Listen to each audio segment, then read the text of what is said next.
m'appelle Lucie Ekilucci, j'ai 33 ans, je suis originaire de Lille. Ma rencontre avec la danse, elle date d'il y a très très longtemps, puisque quand j'étais petite, mes parents m'avaient mise dans un cours de danse expression au Fort de Mons. Je suis originaire de Mons-en-Pareil, originaire de Lille. Donc très jeune, j'ai dansé. Et ma rencontre avec le hip-hop, en fait, elle est plutôt musicale au premier abord. Dès que j'étais au collège, même un peu avant, j'écoutais des artistes plutôt carry, plutôt R&B, B2K, Usher. Donc c'est plutôt le son qui m'a attirée vers la SAP, vers la culture et les Destiny's Child aussi, le groupe avec Beyoncé notamment, où en fait j'adorais cet artiste et ma mère un jour m'avait acheté un DVD d'un de ses concerts à Wembley et je voulais danser, je voulais être derrière Beyoncé, je voulais être une de ses danseuses et j'ai dit ah non, je vais faire du hip-hop, je pense que c'est ça, je pense que c'est le hip-hop. Et au final, en discutant auprès de moi, il y a la grande sœur de ma meilleure amie qui nous a emmenés en fait un jour à la MJC de Mons-en-Barœul. Et c'est là où en fait j'ai rencontré Nabil de la compagnie Racine Carré, Sixième Sens. Et en fait j'ai atterri dans un cours de breakdance. Et bon, c'était pas le projet, mais j'ai trop kiffé. Donc ma meilleure amie est partie et moi j'ai dit non, je reste, j'ai trop kiffé. Et donc à travers les cours de Nabil, donc j'ai découvert vraiment la culture hyper underground. J'ai rencontré plein de gens, Théodora, donc je pense qu'on devait avoir peut-être 16 ans, 17 ans à l'époque. J'ai rencontré Al-Hussein, j'ai rencontré Saïd District, j'ai rencontré Jawad, j'ai rencontré en tout cas plein de gens, plein d'artistes du Nord qui eux étaient déjà forts. En tout cas, moi je les considérais déjà très forts. Et je suis arrivée dans cette salle et je me suis dit waouh, je veux faire tout ça, je veux danser comme ces gens-là. Et à l'époque, il y avait aussi les skyblogs, les premières vidéos sur YouTube un peu. Et je suivais une nana qui s'appelait Terit, alors je dis peut-être mal, mais c'était une big girl du Sud qui suivait Baby Son. Enfin bref, elles étaient liées toutes les deux et elles avaient des clashs, elles avaient des chaises trop stylées. Et bref, je voulais aller super vite. Donc voilà, en tout cas, j'ai commencé par le break, du coup. J'ai rencontré plein de gens et j'ai pu en tout cas faire un premier projet alors que je commençais la danse qui était Roots and Roots. Donc première scène dans une salle de Mons-en-Barœul, donc avec le projet Roots and Roots, c'était trop lourd. Et première fois que je vois le groupe Wanted Posse se produire à Mons-en-Barœul, petite ville à côté de Lille. Et là, j'ai trop kiffé. Donc, premier rapport avec la house, premier rapport avec le hip-hop, new style debout. Et là, j'ai trop kiffé. En fait, tu as découvert un peu la house et tout grâce à ce spectacle-là, en fait. Grâce à ce spectacle-là, parce que c'est vrai que je connaissais pas trop. Il y en avait pas trop dans le Nord. J'avais pas encore rencontré Naïm, bien que Naïm venait de temps en temps à la MJC de Mons-en-Barœul. Mais du coup, c'est la première fois où vraiment je voyais des sur scène, des artistes professionnels, confirmés, et que j'entends parler de Wanted Posse, c'est qui, que du coup je m'intéresse au film Le Défi. Voilà, il y a tout qui s'imbrique un peu, et à chaque rencontre, c'est ah, mais c'est trop lourd, je veux faire ça, ah, mais je veux évoluer, ah, mais il y a un battle qui s'appelle le JD, ah, ok, il y a des présélections à Lille. Moi, je débarque pile dans ce temps-là, en fait. Où il y a plein de choses qui se passent, mais je suis vraiment un bébé. Quoi. Donc pour remémorer un peu les dates, 2006 ou lequel tu as fait? Plutôt 2008, je pense. Ok, d'accord. 2008. Là, c'est vraiment le moment où je fais du 2007, 2008, je sais plus trop bien. Et là, tu commences dans le battle pour regarder ou pour t'inscrire? Non, pour regarder. Ok. Pour regarder, parce que j'estime que pas le niveau. Je commence, j'ai pas le niveau. Mais je veux déjà faire des clashs, je veux déjà faire des chaises, et je m'entraîne dans des stades, je m'entraîne à la MJC, enfin voilà, je veux plutôt aller vite. Je m'entraîne aux Essumes, à Villeneuve d'Ascq, où là je rencontre Bibo, Karim Felouki, Yannick, enfin voilà, toute la clique des Essumes.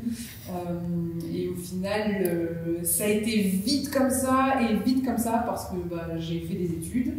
Et dans ces années-là, c'était période de lycée du coup. Et j'ai arrêté parce que je me concentrais sur le bac. Et puis après, bac, il fallait choisir une orientation. Donc je me suis mis dans les études. Et en parallèle, je continuais quand même de temps en temps à aller dans des événements de la région. Et un jour, j'entends parler de l'Artefact. Un bar à Lille où il y a plein de danseurs, où il y a Asphalt qui mixe. Ok, c'est quoi? Donc je vais à l'Artefact, donc je pense que c'était vers 2011, 2012, par là. Et là, je rencontre plein de danseurs, autres que ceux que j'avais pu rencontrer ou ceux que j'avais rencontrés à l'époque via mes cours de breakdance. Et je rencontre là-bas Sarah Bidao, qui fait déjà de la house. Je la vois en train de cercler et tout, c'est lourd et tout. J'arrive à connecter avec elle dans la soirée et je lui dis moi voilà, j'aimerais bien reprendre, j'aimerais bien faire de la danse hip-hop debout.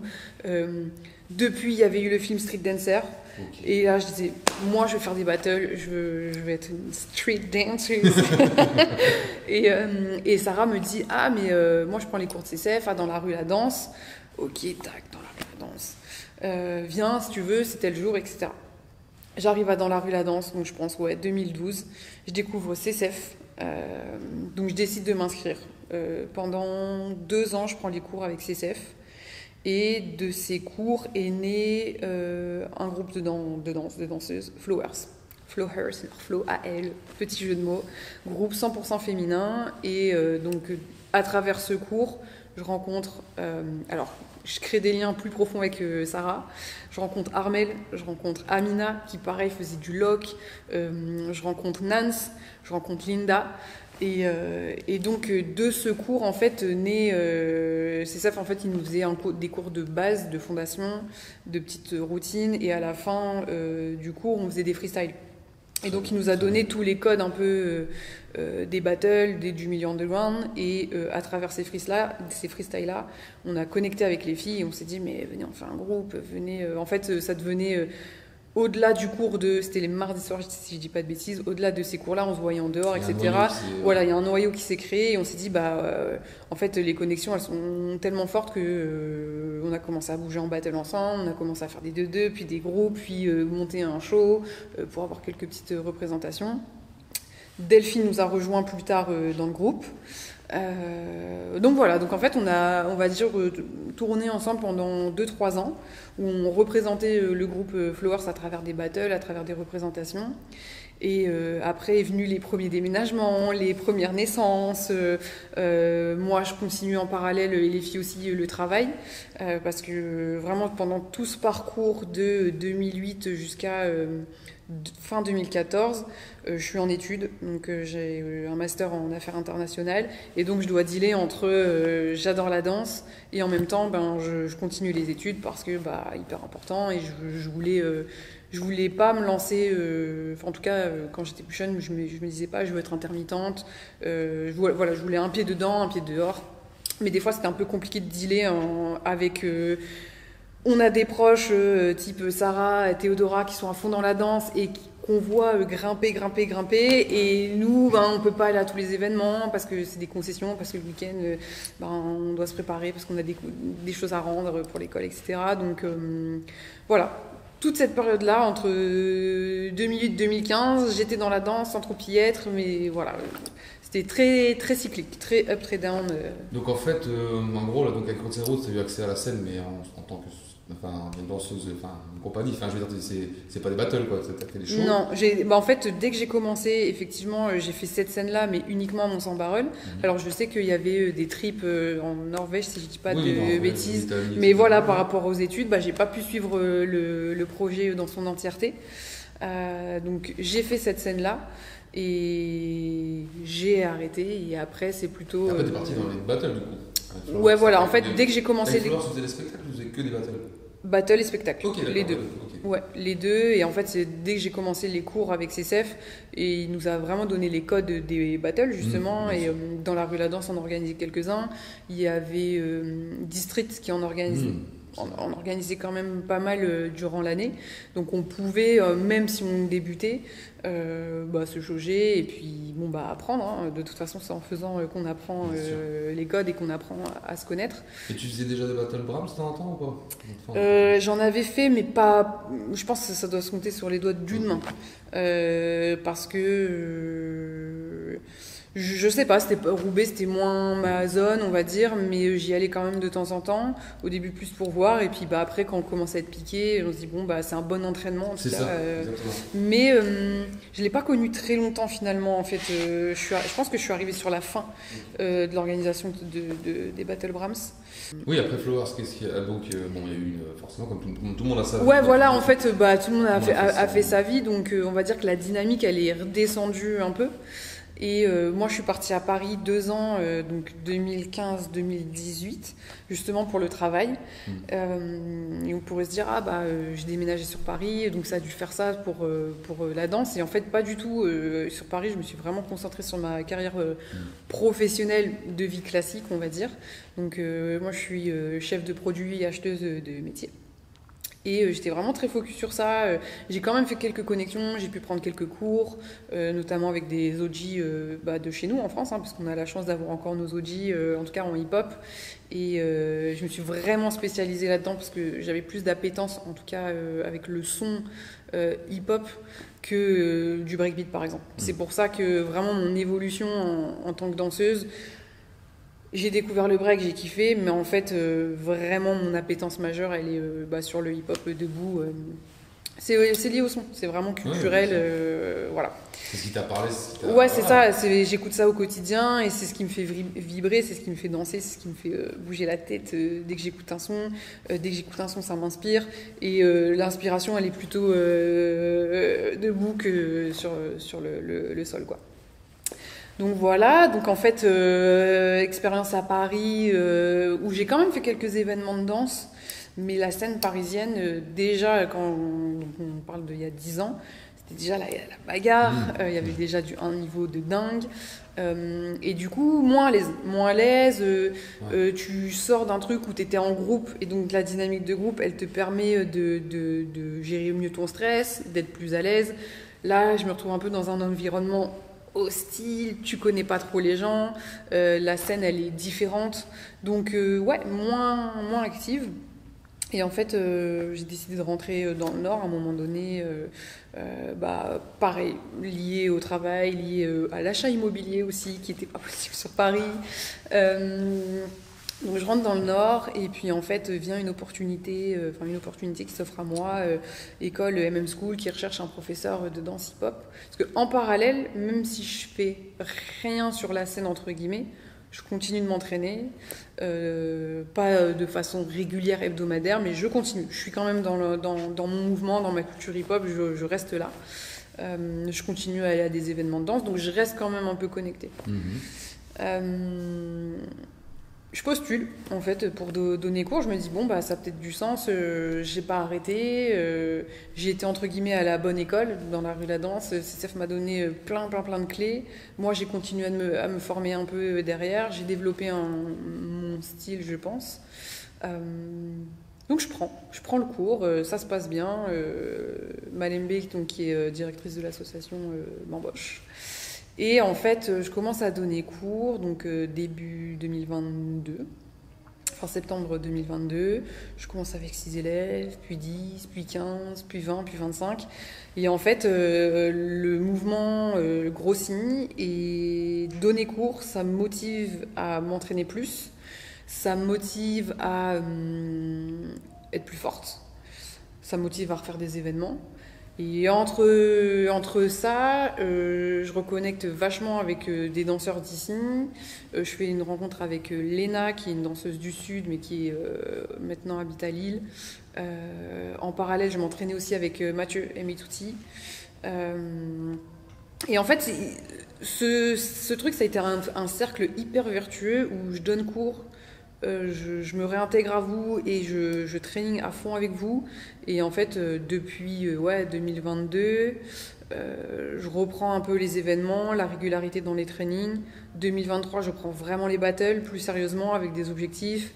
Et là, 2024, le but, c'est d'en faire beaucoup et de continuer dans cette dynamique-là. Voilà, toujours en vue de tout péter. Il n'y a pas d'âge. Quand tu donnes cours, tu as un rôle hyper important. Donc, déjà, bon, faut être pédagogue, faut aimer ça. Et effectivement, tu donnes cours hip-hop, pour moi, il faut à minima voir les fondations. Donc, chose que quand tu fais du freestyle, moi, c'est des choses, par exemple, que j'incorpore pas forcément de façon hyper mécanique, mais les cours de CCF, en tout cas, m'ont permis de les avoir dans mon corps, de les digérer et de pouvoir les transmettre. Je parle de CCF, mais il y a eu plein d'autres cours que j'ai pu prendre, Fice notamment. Enfin, il y a énormément de danseurs en vrai en France qui m'ont inspirée et voilà, moi je suis curieuse, j'ouvre les portes des stages et dès qu'il y a possibilité d'y aller, en tout cas, j'y vais, même de mes potes, je m'inspire beaucoup d'eux. Je pense que c'est ma source de toute façon première, hein, c'est mon entourage. Et donc oui, de ce rôle de professeur où voilà, je vous montre les fondamentaux, je vous donne ce que moi je travaille aussi, parce que c'est vraiment tu donnes, c'est beaucoup d'investissement, et je vous donne des clés pour que vous développiez votre propre style aussi. Mais ça, j'ai pu, comment dire, CCF m'a donné, on va dire, les codes de la transmission. Et c'est vrai que comme il y avait du freestyle aussi dans ces cours, ça permettait en tout cas de développer notre style. Et je trouve ça hyper important. Parce que pour moi aujourd'hui, les plus grands danseurs, c'est ceux qui ont pu développer leur patte artistique. Et en tout cas, c'est intéressant aussi pour moi aujourd'hui de travailler ça avec les gens qui prennent mes cours. Et à travers les tips que je peux donner, à travers les ateliers que je fais, à travers les cours, sans s'en rendre compte, en fait, on fait ça. Et personnellement, à chaque fois que je fais un événement, ça monte. Donc, cercle hyper vertueux. Voilà. Ah, t'as bien fait, parce que sinon, les gens sont juste une copie du prof, en fait. C'est ça. Moi, je trouve que c'est intéressant de prendre de la chorégraphie pour travailler la mémoire, par exemple. Pour travailler si la personne a un objectif d'être professionnel en tant qu'interprète derrière un artiste qui chante, par exemple. Donc hyper important, intéressant à travailler. Juste venir kiffer une chorégraphie, c'est ok.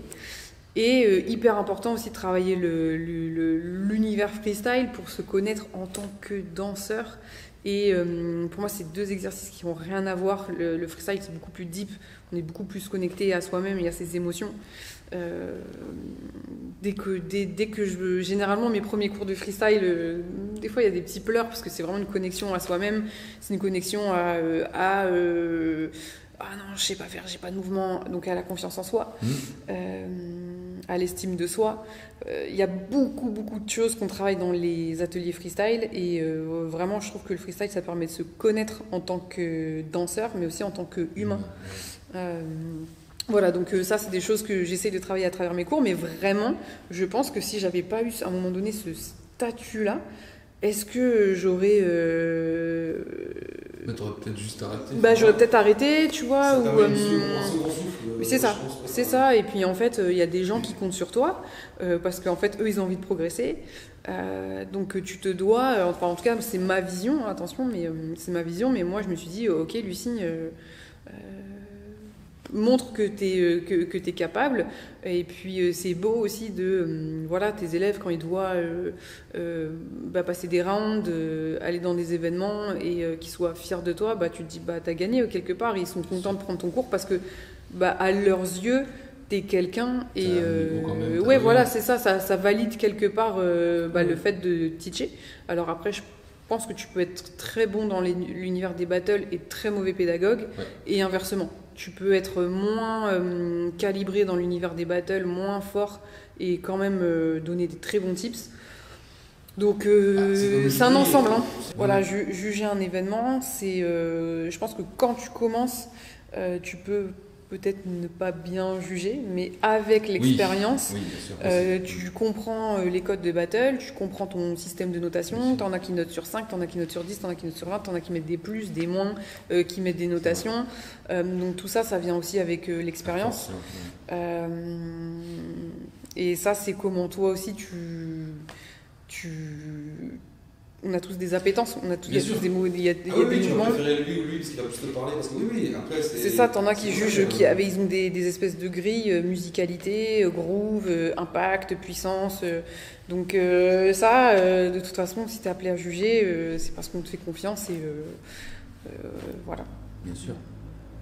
Et donc, tu parles de workshop, tout ça, d'atelier, est-ce qu'il y en a un ou plusieurs qui t'ont vraiment marqué par rapport à d'autres? Tu te dis, ah là, ce workshop, là, ce danseur exceptionnel, enfin, la façon de transmettre, enfin voilà, est-ce qu'il y en a qui t'ont surkiffé ou plusieurs peut-être?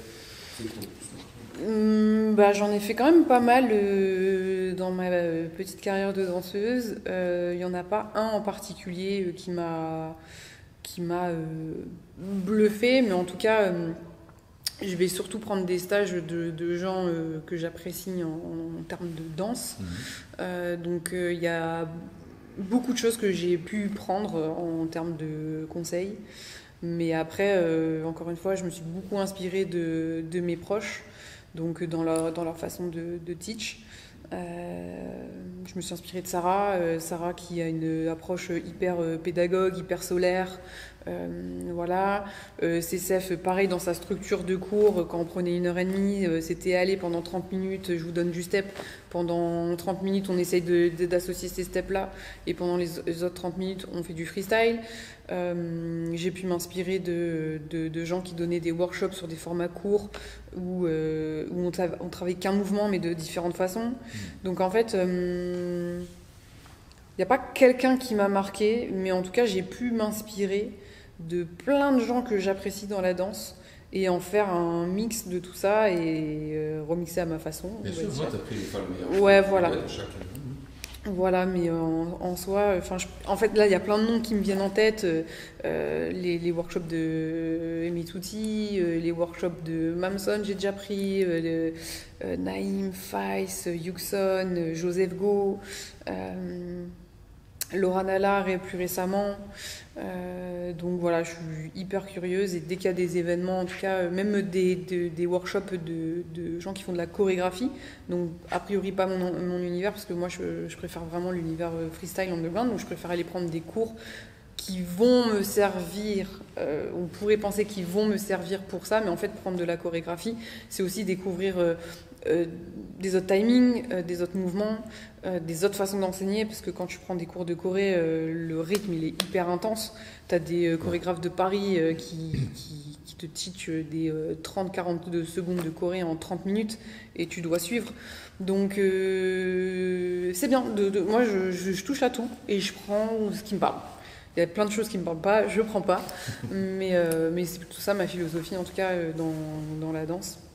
Et ça m'a permis d'être là aussi aujourd'hui avec mon style quoi. Et donc dans le même domaine, est-ce que les battles que même pas que tu as fait forcément, que tu as été voir, est-ce qu'il y a un battle ou un événement, un festival, est-ce qu'il y en a qui ressortent plus, qui t'ont choqué, ou une année qui t'a choqué, ou dans un pays peut-être par rapport à l'accueil, ou un pays très hip-hop, le ou lesquels t'ont vraiment...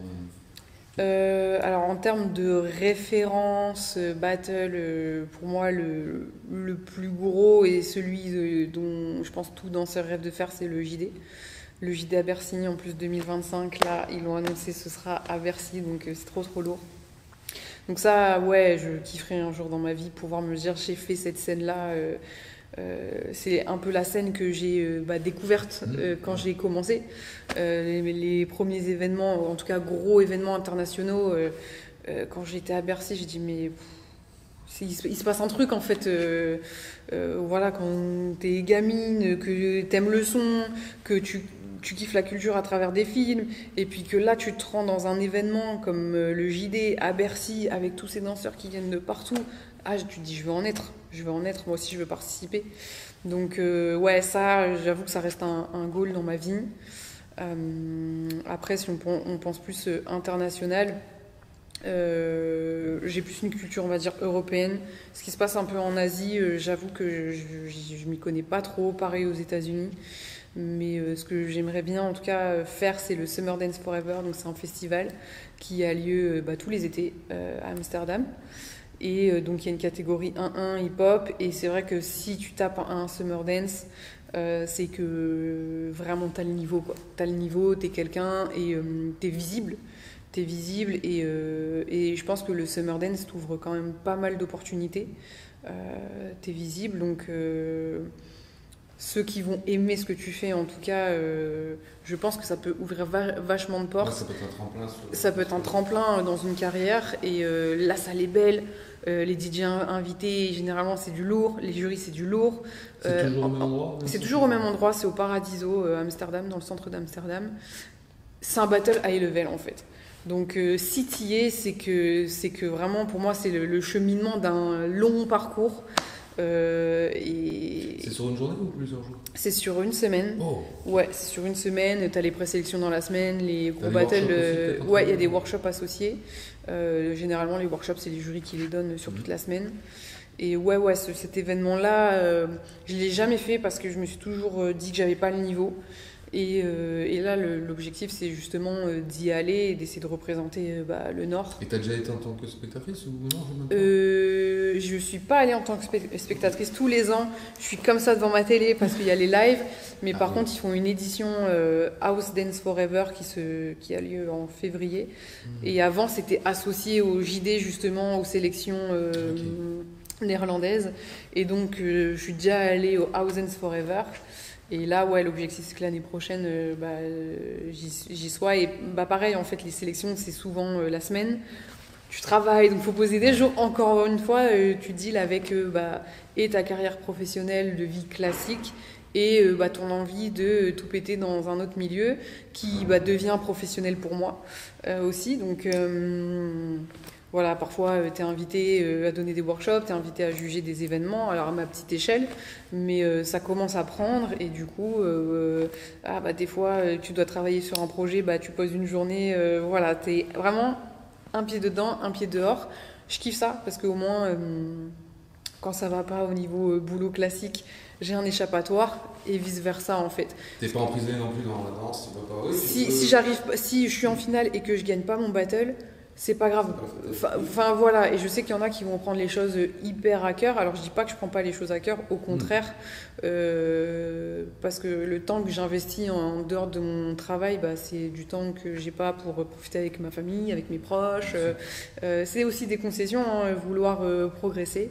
Comme dans tout sport, je pense que dès qu'on fait de la compétition, c'est de l'investissement sur le temps personnel. Ouais, donc bien sûr que quand j'atteins pas mon objectif, quand je fais un battle, je suis déçue, mais je le prends pas, je remets pas toute ma vie en question, je remets pas tout mon art en question, parce que le fait aussi, peut-être que je sois plus âgée, que j'ai 33 ans, je prends les choses moins à cœur, et je me dis aujourd'hui c'est moi, demain non, il y a tellement une rotation aussi dans ce game qu'en fonction d'un jury, en fonction du DJ, en fonction de comment tu te sens physiquement, personnellement, est-ce que tu as bien mangé? Tu peux te déstabiliser par un truc.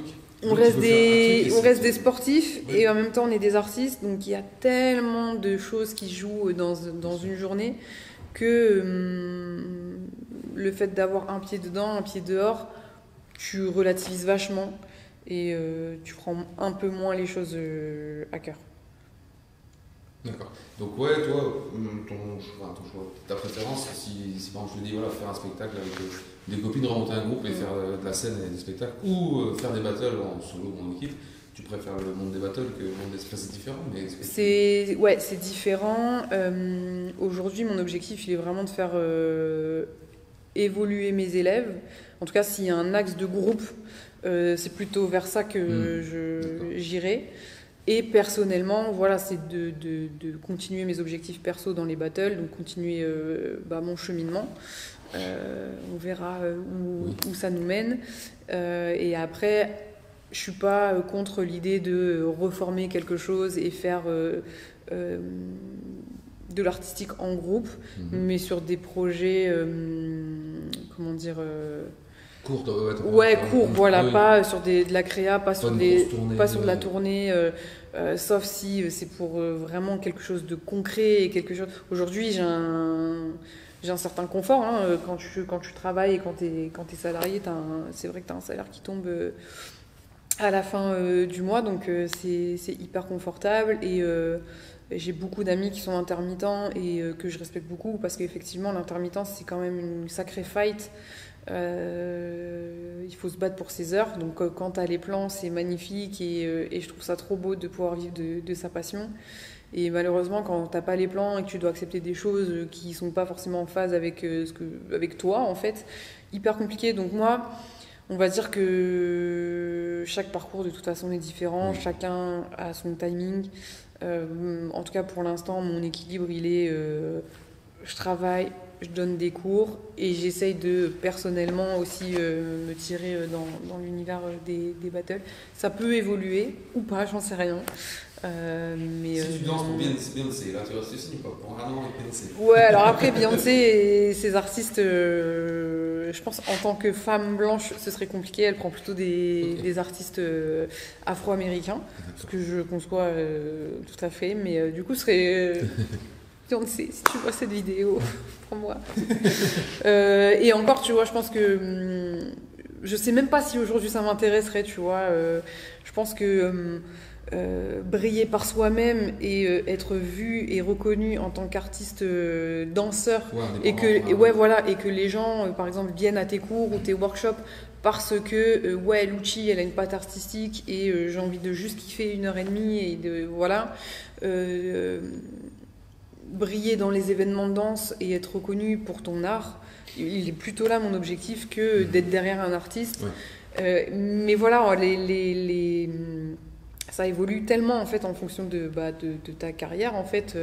Voilà, au début je voulais faire ça et puis tu fais des rencontres, tu fais des événements qui font que et puis ta vie personnelle fait que en fait tes objectifs sont complètement différents d'il y a 15 ans quand tu as ouvert Beyoncé, tu vas être obligé de faire des cours et tout, enfin ce sera pas ta patte alors que là voilà, c'est ça. Mais c'est ça, c'est ta première rencontre, c'était derrière un écran en fait. Heureusement que j'ai eu cette rencontre là, tu as voulu faire ça et après t'as appris de tourner en fait. Exactement. Tu vraiment faire, et je trouve ça plus beau, alors encore une fois c'est ma vision et aucun jugement, mais je trouve ça tellement plus beau de briller parce que de par ton freestyle et de qui tu es ou de ta chorégraphie que toi tu as créée. Je trouve ça magnifique en fait. Donc voilà, mais respect à tous les danseurs qui sont derrière les artistes parce que moi j'aurais voulu en être quand j'étais plus jeune et j'avais pas forcément les contacts. Une fois j'ai fait un casting, j'ai détesté ça. On avait un numéro sur la jambe, t'avais 15 minutes pour apprendre une choré, le chorégraphe c'était un danseur de Los Angeles, je sais plus son nom. J'ai pas eu. Donc la première partie c'est de la choré et après c'est du freestyle. J'ai pas du tout assumé la partie choré. Ils m'ont dit salut. C'était pour un film, Non, c'était pour une représentation à Bercy, pour un événement de gaming. Enfin, c'était une grosse date chorégraphiée. Et mais j'ai détesté ça. Mais en même temps, dans le Nord, on n'a pas vraiment de grands chorégraphes. Ce qui fait qu'on est plutôt dans l'univers underground dans le Nord. Il n'y a pas tellement de commercial. Du coup, c'était hyper dur de se préparer à ce type d'audition. Avec des mouvements, tu sais, t'as 10 mouvements à la seconde, ça va super vite. Et ça, c'est un peu mon regret quand même, c'est que voilà, dans le Nord, il y ait moins ça. Il y a moins d'événements aussi pour l'univers underground. C'est vrai que ça fait des années où on a de moins en moins de battles. Je pense que il y a moins de dynamisme, peut-être il y a moins de subventions aussi de la part des structures, de la part des mairies. Ça, j'avoue. Et t'as l'impression qu'il y a d'autres départements en France qui touchent plus, qui sont plus de... Oui, tu vas à Paris, t'as 3 battles par week-end. Donc, et c'est pour ça que la scène parisienne, elle est beaucoup plus rentre dedans et ça va plus vite là-bas parce qu'ils ont plein d'événements. La scène belge et la scène néerlandaise, c'est pareil. Moi, quand je fais un événement, je vais plutôt vers le nord, vers la Belgique et les Pays-Bas parce que c'est là où il y a plus d'événements.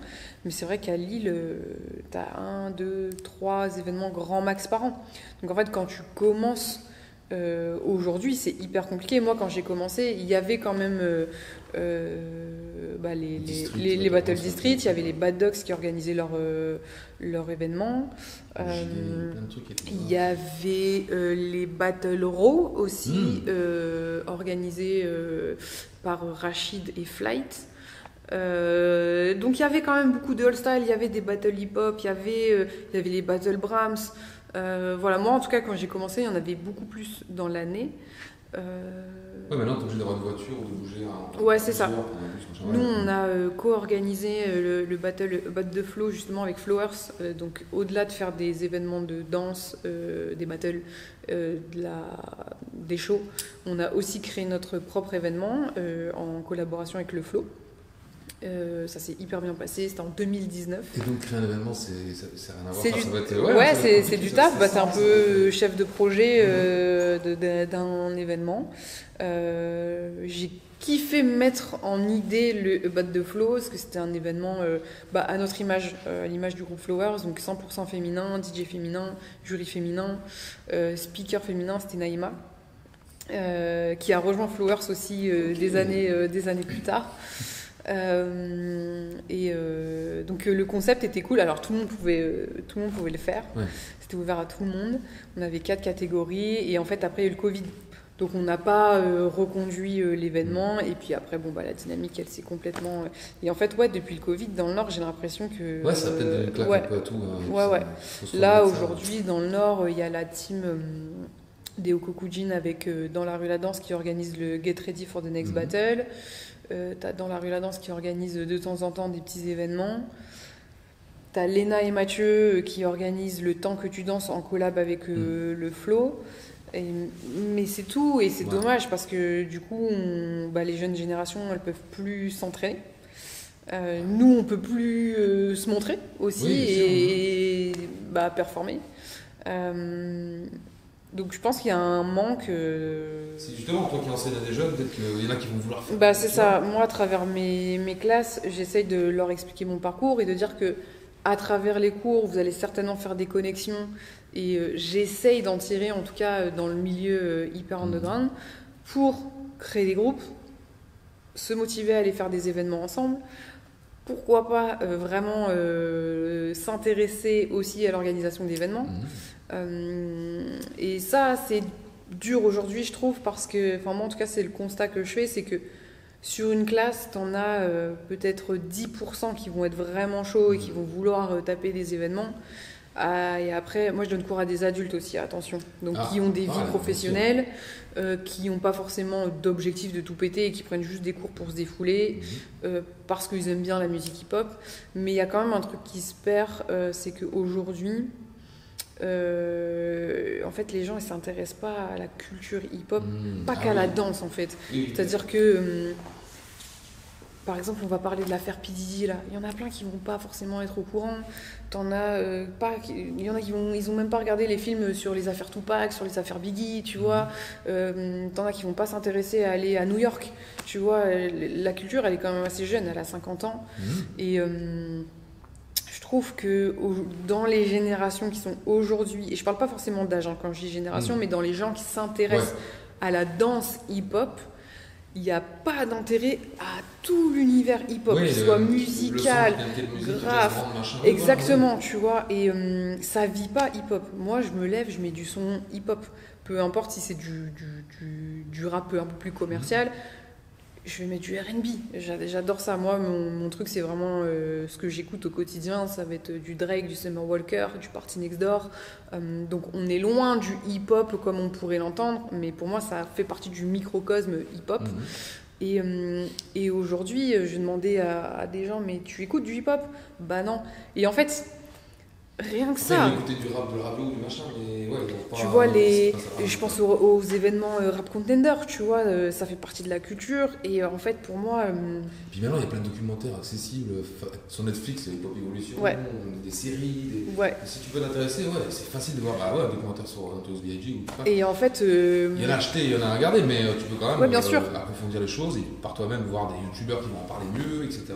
Et je pense qu'il manque aujourd'hui de passionnés.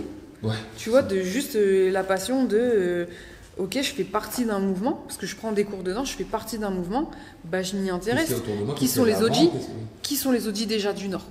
Donc là, ce qui est top, c'est que vous avez commencé le taf de justement d'écrire qui a fait quoi dans le Nord, quels sont les grands mouvements, quelles sont les grandes écoles, quels sont les danseurs qui ont initié, et par catégorie de style en tout cas, qui ont été les gens qui ont fait dans le Nord. Je pense qu'à l'échelle nationale, il y a des choses qui sont en train de se faire aussi. Il y a des ateliers, j'ai ouï lire à Paris, donc ça c'est top. Et en fait, ça, intéressez-vous. Et moi la première, il y a plein de choses. On a la chance justement d'avoir encore nos OG et qui pratiquent encore. Alors pas forcément dans le Nord. Quand je dis ça, je pense à Salas par exemple, qui a arrêté la danse. Je pense à Jidawi qui a arrêté. Je pense à Fauzi, je pense à Saji. Moi, j'ai eu la chance de connaître peu de temps ces personnes-là. Pépito, quand il donnait de temps en temps encore des stages dans le Nord, alors il danse toujours, mais on le voit plus, il est dans des compagnies. Et en fait, c'est tous ces OG-là qui ont arrêté et qui sont plus là. Et en fait, moi, je fais partie, je pense, un peu de la génération juste après Lemzo, Mams, Saïd. Après le crew explicite aussi, donc Elisa, Léa Kena, il y avait Estelle aussi. Donc moi, quand j'ai débarqué, ces personnes-là dansaient déjà, faisaient déjà des battles. Et en fait, je pense que cette population-là, en fait, elle a plus d'OG à un moment donné parce qu'ils ont tous décidé d'arrêter. Ils ont le droit, hein, voilà. Je pense de par la religion, la vie privée, etc. Plus l'envie.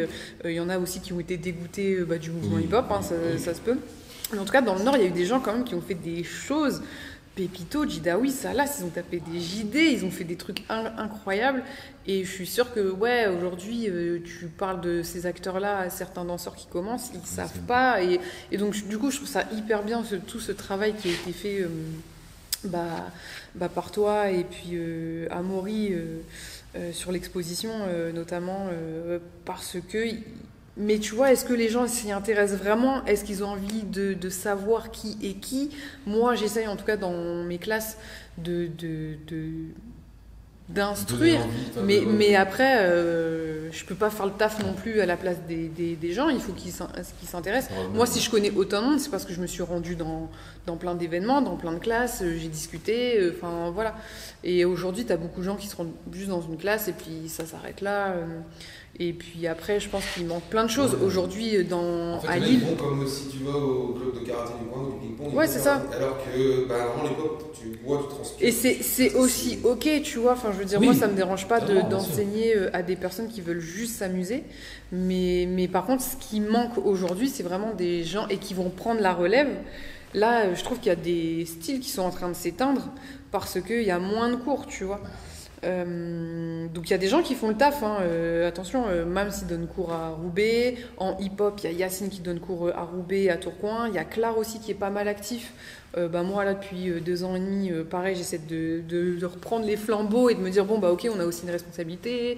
Aimé Touti donne des cours aussi, des workshops de temps en temps dans le Nord. En loc, je sais pas s'il y a des choses, mais je ne pense pas. En breakdance, je me demande s'il n'y a pas Bibo, Ilyes peut-être qui donne des choses, mais c'est moins fort qu'avant en fait. C'est moins fort qu'avant et c'est dommage. Mais, je crois que Sofiane Felouki donne des cours dans la danse. Sofiane, il donne des cours tout à fait dans la rue La Danse, et je me demande s'il donne pas cours chez 6e Sens aussi à Tourcoing, chez Mohamed Hider. Il y a plein d'écoles, il y a plein de choses, mais c'est vrai que... l'école aussi, Indie Dance, parce qu'on l'oublie, mais il y a aussi Indie Dance. Il y a Indie Dance, il y a 6e Sens School, cours de break aussi, il y a MM School, il y a Waka Waka à Lille. Et en fait, il y a quand même des gens qui donnent des cours, mais en fait, la passion, on essaye de la donner, et après, si les gens prennent pas, malheureusement, le mouvement, il peut s'éteindre, en fait, bêtement, parce que ça prend pas, mais... En tout cas, on essaye de faire le taf. Il y a aussi Cécile qui fait pas mal de choses aussi pour la culture, qui organise pas mal d'événements, qui organise des concepts. Je pense à Cis, mais c'est son concept, c'est Sarah Bida et Cécile. Donc il y a quand même pas mal de choses sur le terrain.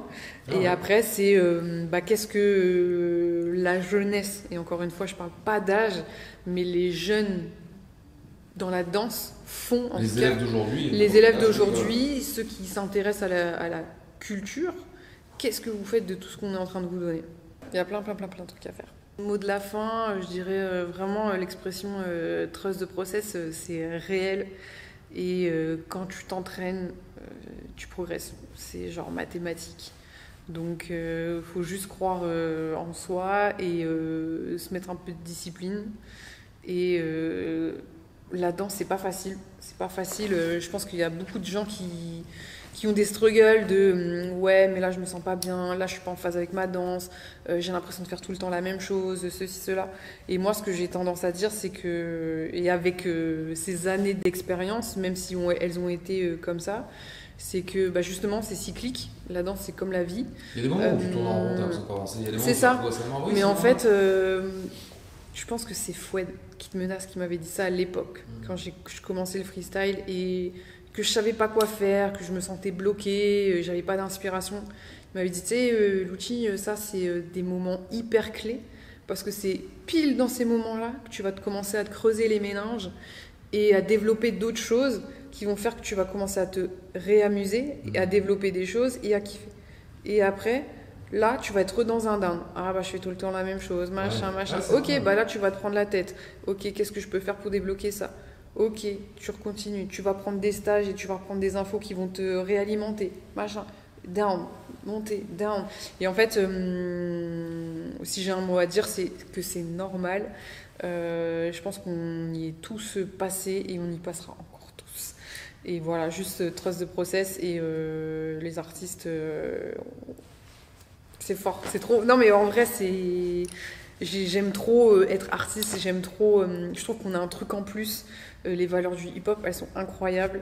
On a de la chance d'être dans une communauté et qui plus est dans le Nord est hyper bienveillante, je trouve. Je pense qu'il y a le sens du hip-hop, peace, love, unity, having fun. C'est réel, c'est vraiment réel. Alors même si des fois il y a la compète, il y a les blabla, il y a les machins, mais l'essence même du hip-hop, c'est vraiment réel. Enfin, en tout cas, moi, dans mon parcours, je l'ai vraiment ressenti. Et à chaque fois que ça allait pas dans ma vie, il y avait la danse. Dès que ça allait bien, il y avait la danse. Et en fait, je sais pas en fait si ceux qui dansent pas, je les appelle les moldus. Je sais pas, tu vois, si les moldus, ils arriveront à capter ce qu'on ressent, mais la danse, et tu vois, il n'y a pas d'âge aussi. Message aussi important, c'est que moi, je me suis beaucoup mis la pression sur, ok, mes potes, ils ont percé quand ils avaient entre 22 et 26 ans. Ils étaient déjà des gens, ils étaient déjà quelqu'un, ils étaient déjà... ça, c'est mort, si, ouais, en fait, je me foutais la pression en me disant, mais maintenant, je suis trop vieille, je travaille, je suis dans mon quotidien, ça y est, c'est tout, mon heure, elle est passée. Que nenni! Mais en fait, il n'y a pas d'âge, vraiment. Et pareil, à travers mes amis qui me disaient, non, mais tu sais, lui, il a percé à tel âge. Ah, ici, lui, il a percé à ce moment-là, machin. Et en fait, tu as des parcours de gens que je trouve hyper forts et que tu respectes. Et en fait, tu te rends compte que eux aussi, ils ont mis du temps, entre guillemets. Et il n'y a pas de schéma. Il n'y a pas de schéma, donc faut faire ce qu'on aime. Et il y a un temps pour tout. Et si c'est passé 30 ans, votre temps pour ça, et ben c'est ok et pas de jugement en fait. Voilà, c'est ça le message que je peux donner aux gens, c'est pas de pression par rapport au timing parce que ça sert à rien en fait. Ouais, puis kiffer, tant que tu kiffes, tant que tu es dans la culture, tant que ça te fait vivre et vibrer en tout cas et vivre des choses hyper intenses. Moi aujourd'hui, tu vois, des fois dans mes cours, je fais des ateliers freestyle et que je vois des élèves que j'ai depuis 2 ans qui sont en train de progresser et kiffer, des fois j'ai les larmes aux yeux, tu vois, et je me dis mais ça, vive la danse en fait, tu vois. Donc on est dans un mouvement fort et c'est trop lourd. Voilà. Merci. Merci. Salut.